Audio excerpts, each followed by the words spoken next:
In a sense, we've come to our nation's capital to cash a cheque. When the architects of our republic wrote the Constitution and the Declaration of Independence, they were signing a promissory note to which every American was to fall heir.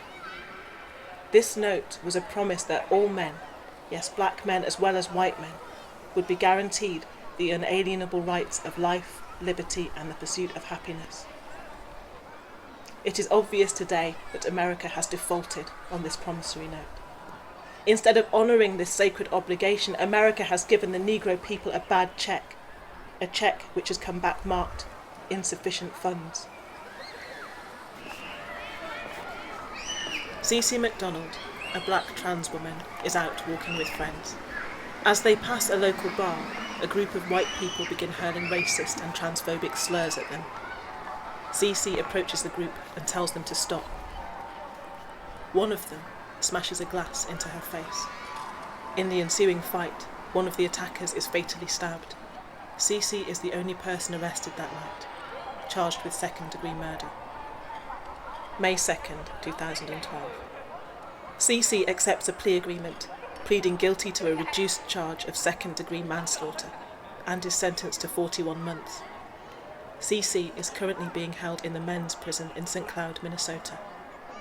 One piece of evidence considered relevant by the judge is the fact that Cece once wrote a cheque that bounced. Your cheque bounced, Cece. That was held against you. They said it showed the content of your character. They never said a word about the swastika tattooed on the body of the man they say you murdered, or the fact he yelled, "Go back to Africa," though you were as American as he was. They talked about your cheque, and not the one King tried to cash in Washington, dated 7/4/76, that said all men are created equal. In school they say for men read people, but we know that isn't true. For men, read white. For men, read male assigned at birth and happy to be so. For men, read Thomas Jefferson, fathering children on his slaves. For men, read Hoover, closeted, obsessed with sin and plague. For men, read Ronald Reagan. For men, read James Earl Ray.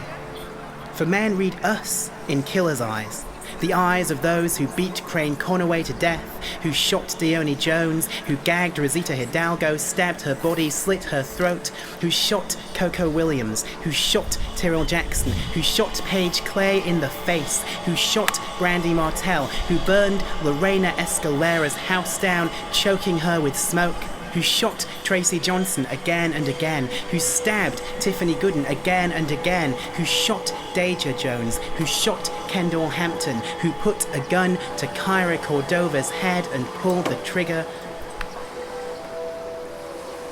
American eyes looked down those barrels. American lives flashed by in the light of those blades. These are only the murders in 2012. These are just the American names.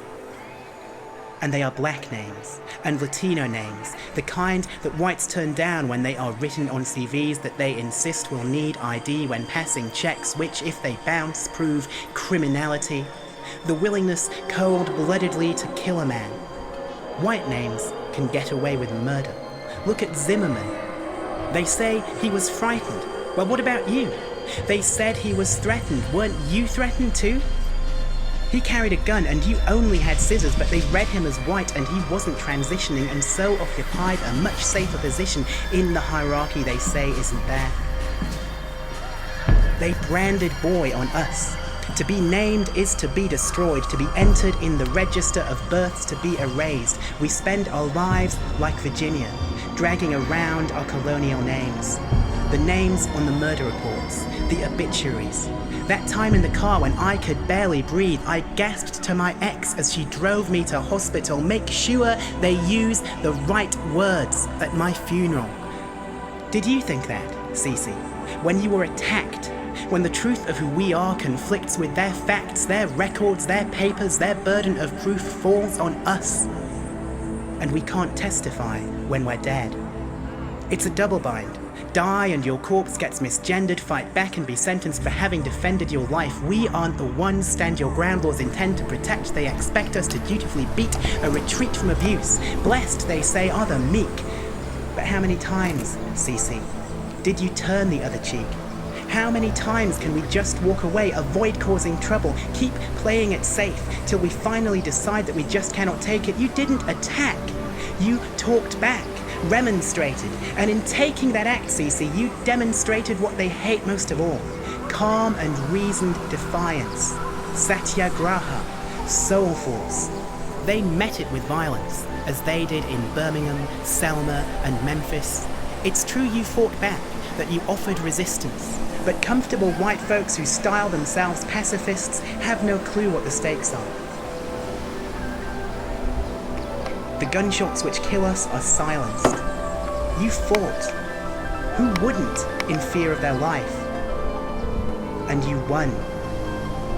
That's why they hate you, Cece. You survived.